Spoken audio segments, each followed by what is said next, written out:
Hello friends, Miss Frias here to read the next couple chapters in our chapter book that we have been reading all together, The Wild Robot by Peter Brown.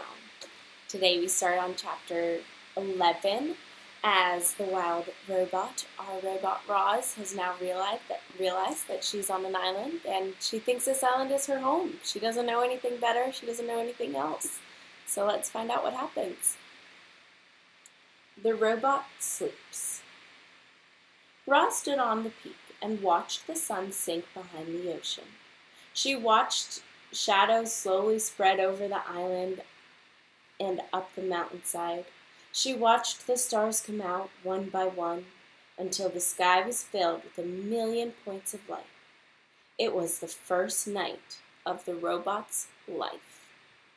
She activated her headlights, and suddenly bright shafts of light were beaming out from her eyes, illuminating the whole mountaintop.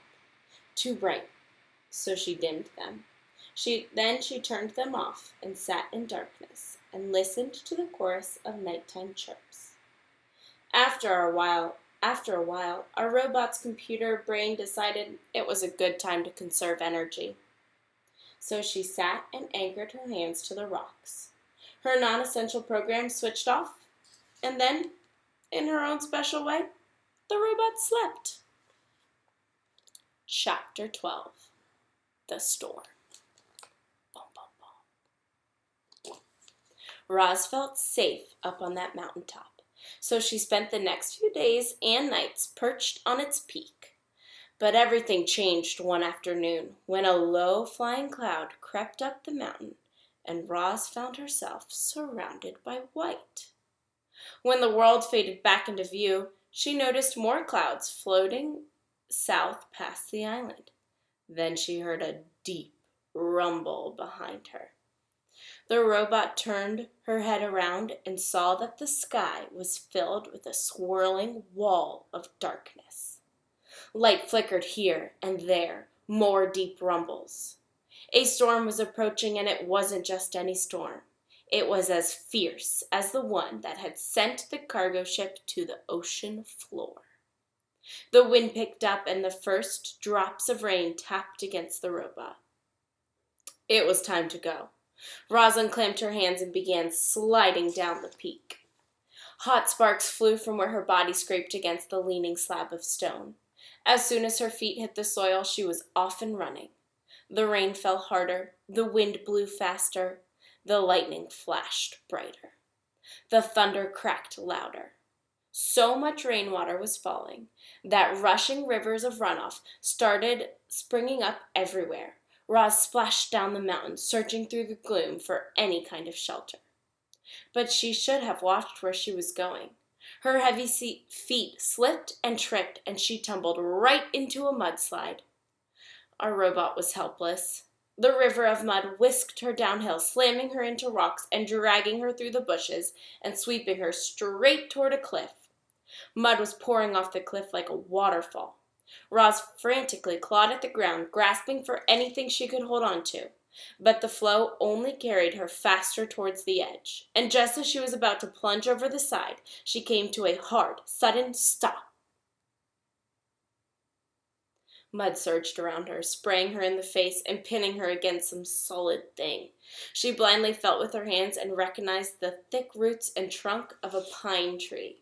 And in an instant she was pulling herself up into the branches. The wind whipped around the mountainside, and Roz heard a familiar thunk of pine cones pelting her body. But she didn't mind them. She was happy to be safe from the mud flow. The robot locked her arms and her legs around the tree and waited for the storm to blow over. Chapter 13. The Aftermath. Daybreak, and the storm had passed, but the sounds of the water were everywhere. The air was filled with the dripping sounds of mountain runoff and the sloshing sounds of flooded streams. And then came a very different sound. It was the clanging sound made when a robot slips on a wet rock. There were quite a few clangs that morning. As Roz worked her way downhill, she scanned the aftermath of the storm. Giant mounds of mud and debris had formed below the cliffs. The island's central river had crested its banks and spilled onto the nearby fields and forests. Some trees had been uprooted. Others were submerged, their upper branches barely poking above the floodwaters, their lower branches swarming with fish instead of birds. After such a storm, you might expect to see some animal corpses scattered among all the devastation, but the animals seemed to have survived just fine. Somehow they had known the storm was coming, and they had found shelter long before it rolled in. Lowland creatures who had sought refuge on higher ground were waiting patiently for the water to recede. Deer were wading through the flooded fields. Beavers were busily collecting a trove of fallen branches. Geese honked in the sky before splashing down into a watery section of the forest. Clearly, the animals were experts at survival. Clearly, the robot was not. Roz was crusted with mud and grit, so she gave herself another good cleaning. But that only revealed her dents and scratches. They were really starting to add up. She hardly resembled the perfect robot who had appeared on the shore just a week earlier. The wilderness was taking a toll on poor Roz, so she felt something like relief when she spotted the quiet hole on the side of the mountain. It looked like a safe place for a robot. She stomped across the hillside and up to the cave, but never stopped to wonder what might be lurking within. Chapter 14. The Bears.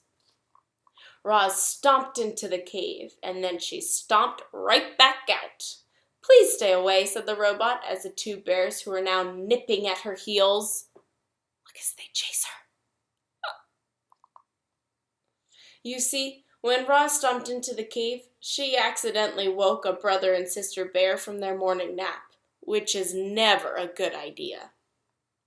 And to make matters worse, bears have an instinct that drives them to attack when a creature runs away, especially if that creature running away is a mysterious, sparkling monster. So as the startled bears watched Roz stomping out of their cave, they really had no choice at all. They simply had to take up the chase. Roz tried her best to outrun the bears. She leaped over rocks and wove through trees and stomped across the mountainside at full speed. But the bears were young and strong and fast, and the robot still had so much to learn about moving through the wilderness. She never even saw the tree root.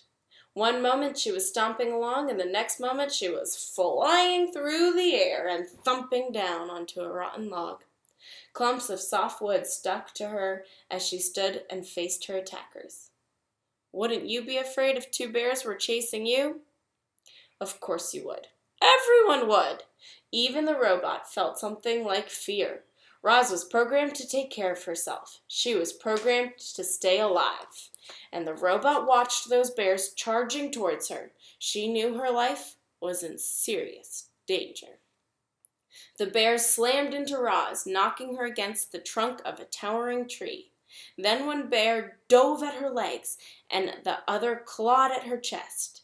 If only the robot had swung her fists or kicked her feet, she could have scared them off. One good bump in the nose would have sent them running. But the robot's programming would not allow her to be violent. Clearly, Roz was not designed to fight bears.